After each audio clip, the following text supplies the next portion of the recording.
चांद निकला हुआ है, शहर की रोशनी हर जगह फैली हुई है और एक ऊंची इमारत ऊपर से चमक रही है। स्टारडस्ट अचानक प्रकट होती है, बहुत नाटकीय ढंग से कहती है कि उसके दुश्मन के खेल आज रात खत्म हो रहे हैं। वह हवा में तैर रही है, एक टोपी और लबादा पहने आदमी का सामना कर रही है। वो बस मुस्कुराता है, उससे प्रभावित होने का नाटक करते हुए। स्टारडस्ट तारीफों के लिए यहाँ नहीं है, वो उसे चुप कराती है, उसे कचरा कहती है। आदमी के पास यादें हैं, वो याद करता है कि कैसे उसने हमेशा उसकी योजनाओं को बिगाड़ा और अब वे बस एक दूसरे को घूर रहे हैं। वह कहता है कि यह उसका आखिरी मजा है। स्टारडस्ट अब उसके खेलों के लिए बहुत पुरानी हो गई है। फिर वह करीब आता है, कहता है कि वह उसे फिर नहीं देखेगी। वह एक चमकदार रोशनी में गायब हो जाता है, जाते जाते अलविदा कहता है। स्टारडस्ट बस हैरान है, उसके पीछे दौड़ती है। वह उसे पकड़ने की कोशिश करती है, लेकिन वह आदमी समझ नहीं पा रहा है कि क्या हो रहा है। अचानक कुछ साल पहले की यादें, एक धूप वाला दिन। किम डेन 22 साल का बस एक छत पर आराम कर रहा है। उसे एहसास होता है कि वह सियोल में है। अचानक एक विस्फोट शहर को हिला देता है। एक खलनायक है जिसे वर्कमैन कहा जाता है, जो नायकों से लड़ रहा है। सब कुछ अराजकता में है। किम डेन काम पर आता है, लेकिन सियोल उसकी दुनिया नहीं है। वह खुले में खलनायकों को देखता है, नायक उन्हें रोकने के लिए आते हैं। फिर उसे एहसास होता है वह स्टारडस्ट कॉमिक के अंदर है।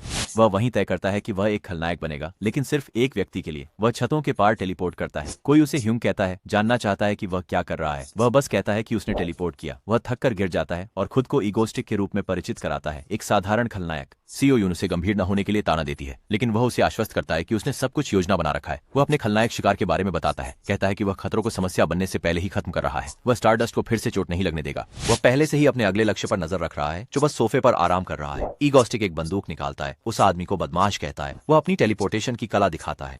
राइनो, एक ए रैंक खलनायक, पूरी तरह से डर जाता है जब ईगोस्टिक मनोचिकित्सा से बंदूक उठाता है। ईगोस्टिक बस ठंडे स्वर में उसे अलविदा कहता है। वह गोली चलाता है, राइनो को तुरंत खत्म कर देता है। फिर उसे एक और हमले के लिए ब्लूप्रिंट मिलते हैं। वह याद करता है कि कॉमिक में राइनो कितना क्रूर था। फिर जब सीओ यून चेतावनी देती है कि पुलिस आ रही है, तो वह वहां से चला जाता है। वह उसका धन्यवाद करता है। वह उसे याद दिलाती है कि आइसक्रीम वापस लाना। ईगोस्टिक कंधे उचकाता है, खून से सनी गंदगी के बीच से चलता है। मुस्कुराते हुए वह सोचता है कि मृत शरीर एक अच्छा उपहार है। बाद में जांचकर्ताओं ने राइनो की पहचान की। वे सोचते हैं कि वही व्यक्ति अक्सर जोडियाक भी होता है।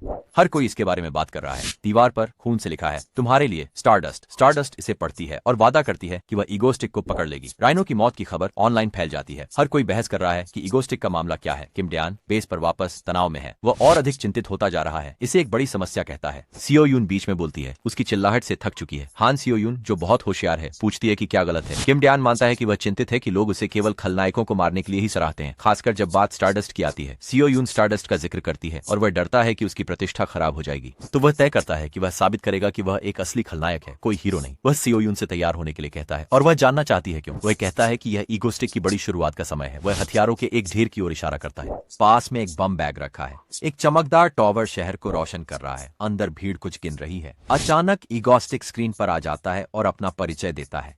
तुरंत घबराहट फैल जाती है। वह स्वीकार करता है कि उसने राइनो और जोडियाक में हत्या की। फिर वह दूसरी टॉवर की ओर इशारा करता है। घर पर दर्शक उस जगह को पहचानते हैं। ईगोस्टिक एक और इमारत का खुलासा करता है। भीड़ समझ जाती है कि वे उसी इमारत में हैं। वह बताता है कि दोनों जगहों पर बम है। पूरा शहर घबरा जाता है। अंदर फंसे लोग बंद दरवाजों के साथ संघर्ष करने लगते हैं। हर जगह चीखें और आतंक। ईगोस्टिक मुस्कुराते हुए अपने खेल की शुरुआत की घोषणा करता है। वह ए रैंक हीरो स्टारडस्ट को उसे रोकने के लिए बुलाता है। वह सीधे उसकी ओर उड़ान भरती है। ईगोस्टिक खुद को तैयार करता है। उसकी केप उड़ रही है, मास्क पहने हुए। वह सोच रहा है कि वह क्यों कांप रहा है। अंत में वह उसके सामने आमने सामने है। स्टारडस्ट उसके ठीक सामने जोर से उतरती है। ईगोस्टिक को एहसास होता है कि यह अब सिर्फ एक कॉमिक नहीं है। वह उसके लाल यूनिफॉर्म को चमकते हुए देखता है। वह पूरी तरह से हैरान है कि वह वास्तव में असली है। वे छत पर आमने सामने खड़े हैं। एक रात के विस्फोट की याद आती है। किम डेन घायल होकर इधर उधर भटक रहा है। वह खो गया है और घर जाने की भीख मांग रहा है। वह एक दीवार के पीछे से झांकता है, चिंगारियों से पूरी तरह चौंक जाता है। स्टारडस्ट एक बड़ी स्क्रीन पर विशाल है। उसे अब यह भी यकीन नहीं है कि क्या असली है। फिर उसे एहसास होता है वह वास्तव में स्टारडस्ट की दुनिया में है। वह सोचता है कि शायद हीरो बनकर वह उसके करीब जा सकता है, लेकिन वह कहानी जानता है हीरो बनना उसे बचाने के लिए काफी नहीं होगा। उसे याद है कि खलनायक कितने ताकतवर हैं, इसीलिए वह तय करता है कि वह उसे बचाने के लिए खलनायक बनेगा। वर्तमान में स्टारडस्ट उसका नाम चिल्लाती है, गुस्से में। ईगोस्टिक उसकी आंखों में देखता है, कुछ नहीं कहता। वह उसे एक उपकरण से रोकता है, कहता है कि वह सिर्फ उसके लिए खलनायक बनेगा। स्टारडस्ट चेतावनी देती है कि अगर वह करीब आता है तो वह पीछे नहीं हटेगी। ईगोस्टिक बस मुस्कुराता है, उसे खुद के प्रति सच्चा रहने के लिए प्रोत्साहित करता है, जबकि वह खलनायक की भूमिका निभाता है। किम डेन 15 साल का बस पॉपकॉर्न और सोडा के साथ टीवी देख रहा है।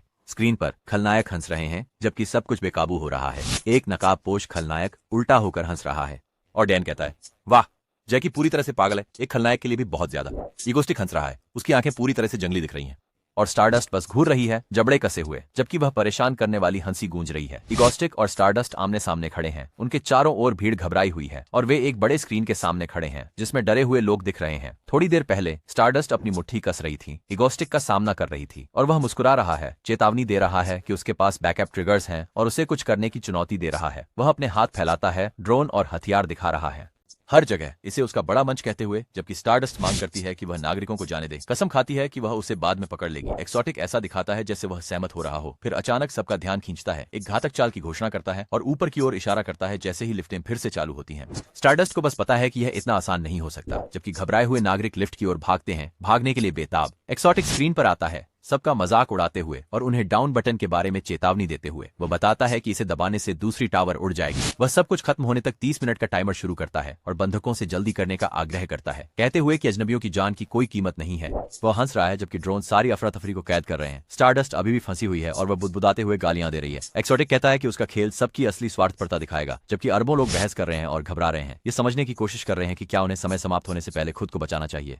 कुछ लोग घबरा रहे हैं, पूछ रहे हैं कि क्या एक बटन दबाने से दूसरी तरफ का नाश हो जाएगा, और बहसें तीव्र हो जाती हैं। कुछ लोग चिल्ला रहे हैं कि बस बटन दबा दो। कुछ लोग स्टारडस्ट को दोष देने लगते हैं, चिल्लाते हैं कि हीरो क्यों नहीं कदम बढ़ा रहा है, जबकि स्टारडस्ट छिपे हुए ट्रिगर्स को लेकर तनाव में है, जोखिमों को समझने की कोशिश कर रही है। वह गालियां दे रही है, ये समझते हुए कि अगर यह चलता रहा तो बंधक मर जाएंगे, जबकि एक्सोटिक हंसता है कि यह सिर्फ मजे के लिए नहीं है और स्टारडस्ट की तारीफ करता है जैसे ही चीज। स्टारडस्ट उसके अजीब तारीफ से बहुत उलझन में है और एक्सोटिक कहता है कि उसे असहाय देखना वास्तव में प्रेरणादायक है। वह उसे अपने विकृत खेल में शामिल होने के लिए आमंत्रित करता है, उसे बंधकों से जोड़ता है, फिर टेलीपोर्ट करके चला जाता है, उसे स्तब्ध छोड़कर। वह समझाता है कि अगर वह बंधकों को मजबूत रहने में मदद करती है और समय समाप्त हो जाता है तो बम नहीं फटेंगे, जबकि वह मुस्कुराता है, पुष्टि करता है कि अगर वे टिके रहते हैं तो बम शांत रहेंगे।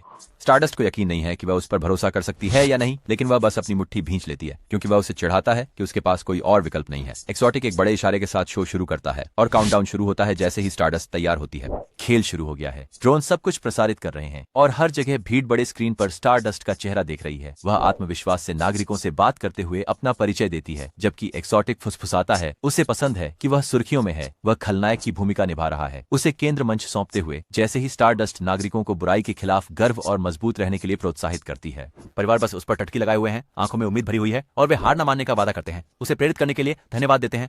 एक्सोटिक बस उनकी प्रतिक्रिया पर मुस्कुराता है, जबकि बड़ी स्क्रीन पर टाइमर नीचे गिनता रहता है। परिवार एक दूसरे को कसकर पकड़े हुए हैं, जैसे अंतिम सेकंड्स बीत रहे हैं और स्टारडस्ट शांत बनी रहती है जब काउंटडाउन 0 पर पहुंचता है। संख्याएं चमकती हैं, केवल कुछ सेकंड बचे हैं और माता पिता अपने बच्चों को गले लगा रहे हैं, सबसे बुरे के लिए तैयार हैं, लेकिन पीछे नहीं हट रहे। एक्सोटिक उन पर चिल्ला रहा है कि कुछ करो अभी, जबकि स्टारडस्ट को एहसास होता है कि किसी ने भी केवल खुद को बचाने की कोशिश नहीं की। एक्सोटिक घबरा जाता है, पूरी तरह से उम्मीद करता है कि कोई बटन दबाएगा और वह चिल्लाता है कि लोग इतने निस्वार्थ नहीं हो सकते, लेकिन स्टारडस्ट बस शांति से अपनी जगह पर खड़ी रहती है। वह कहती है कि वह लोगों की अच्छाई में विश्वास करती है और एक्सोटिक मानता है कि उसने वास्तव में सभी को एक साथ लाया और उसकी ताकत देखी। वह फिर से हंसता है, कहता है कि वह मजेदार है और वे लड़ाई करते हैं। स्टारडस्ट एक बड़ा प्रहार करती है जब वह भागने की कोशिश करता है। जैसे ही स्टारडस्ट उसे खत्म करने के लिए आगे बढ़ती है, एक्सोटिक मुश्किल से टेलीपोर्ट करके बचता है और वह अंतिम प्रहार करती है, जीतने का वादा करते हुए। नागरिक उत्साहित हो जाते हैं, खुश होकर जयकार करते हैं और लोग स्टारडस्ट का नाम लेकर जश्न मनाने लगते हैं। वह चुपचाप देखती है जैसे एक्सोटिक भाग जाता है, जबकि कहीं और एक्सोटिक गिरता है, खून खांसते हुए। मुश्किल से टिके हुए वह मरने की बात करता है और कैसे उसकी शक्ति उसे छोड़ रही है, फिर गिर जाता है। कहता है कि वह हिल नहीं सकता जैसे सियो ह्यून आती है। सियो ह्यून उसकी टोपी का मजाक उड़ाती है, उसे दयनीय कहती है और उसके पानी की गुहार को अनदेखा करती है, जबकि वह बस चली जाती है। उसे कहती है कि वह इसके लिए रेंग कर जाए। कहीं और स्टारडस्ट शहर की स्क्रीन के पास उड़ रही है, जो नाटक को फिर से दिखा रही है, और वह कसम खाती है कि अगली बार वह एक्सोटिक को पकड़ लेगी, गुस्से में कि उसने सबके दिलों के साथ खेला। फिर सियो ह्यून वापस आती है और एक्सोटिक के मुंह में पानी डालती है, उसका नाम पुकारते हुए। कोरियाई हीरो एसोसिएशन मुख्यालय सियोल में सब कुछ देखकर सहमा हुआ है। स्टारडस्ट, ईगोस्टिक, आतंकवादी हमलों और अपहरित प्रसारणों के बारे में खबरें तेजी से फैल जाती हैं। अधिकारी ईगोस्टिक की प्रोफाइल साझा करना शुरू कर देते हैं। वह यह नकाबपोश व्यक्ति है जो शायद सियोल में घूम रहा है। पार्क जून हो, जो हीरो एसोसिएशन के अध्यक्ष हैं, ब्रीफिंग शुरू करते हैं। कोई सुनहरे बालों वाला लड़का, ऐसा लगता है जैसे वह पूरी तरह से इससे ऊब चुका है, और उन्हें सीधे महत्वपूर्ण हिस्से पर जाने के लिए कहता है। पता चलता है कि बम पहले से ही टावर के बाहर टेलीपोर्ट कर दिए गए थे। ये बम बहुत शक्तिशाली हैं, विशेष रूप से अवलोकन डेक को नष्ट करने के लिए बनाए गए हैं, बड़े पैमाने पर विनाश के लिए कस्टम मेड। पार्क जुनहो समझ जाते हैं कि ईगोस्टिक ने शायद खुद ही उन्हें बनाया होगा। एक एजेंट कहता है कि उन्हें बिल्कुल भी अंदाजा नहीं है कि ईगोस्टिक ने प्रसारण सुरक्षा को कैसे पार किया। वे सोच रहे हैं कि शायद उसके पास कोई तकनीकी विशेषज्ञ साथी है, शायद वही व्यक्ति जिसने बम बनाए। एजेंट के पास जोड़ने के लिए एक और बात है। ऐसा लगता है कि ईगोस्टिक को स्टारडस्ट के साथ एक अजीब जुनून है। उसके खिलाफ सबूत है कि उसने एक हत्या के दृश्य पर स्टारडस्ट के लिए खून से लिखा संदेश छोड़ा था और उसने पिछले घटना के दौरान भी उसे बुलाया था। वे पुष्टि करते हैं कि स्टारडस्ट सियोल की रक्षा करने वाली ए रैंक की हीरो है। पार्क जुनहो सीधे स्टारडस्ट से उसके ईगोस्टिक के साथ मुठभेड़ों के बारे में पूछता है। स्टारडस्ट इसे संक्षेप में रखती है, स्पष्ट रूप से सोच रही है कि क्या कहना है। वह कहती है कि ईगोस्टिक मूल रूप से एक साइको है जो लोगों के साथ खिलवाड़ करना पसंद करता है और बड़े आतंकवादी हमले कर सकता है। उसे यकीन है कि वह एक खलनायक है, इसमें कोई सवाल नहीं। 2 दिन बाद किम डैन बस बिस्तर पर लेटा कर रहा है जैसे वह मर रहा हो। वह बोतल से सीधे जूस पी रहा है, लेकिन अचानक उस पर चिल्लाया जाता है,